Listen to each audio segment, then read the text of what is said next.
When this work is not happening, there are so many areas that are impacted. So think about our workforce. When we are not intentional about diversifying our workforce and getting people into high wage paying jobs that are from diverse communities, then it has that trickle down effect, right? When you see that these folks are not in these high wage paying jobs or jobs that pay a living wage, then you start to see health outcomes that are going in the direction we don't want them to go in. Infant mortality, maternal mortality, high diabetes, hypertension, all of those things, because if you don't have a really good salary or really good money to take care of your family and make sure that you're going to your doctor's visits and your kids are getting good education, then a lot of those social determinants of health are going in a direction we don't want to see that in.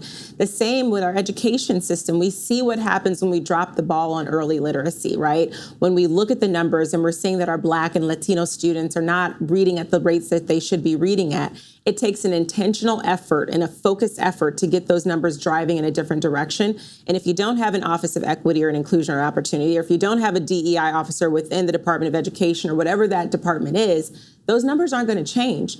And communities are not going to be healthy long term. And so it's really, really important that we get beyond this whole concept of, I don't want to do diversity training. Okay, fine. Don't do diversity training. But let's pause for a second.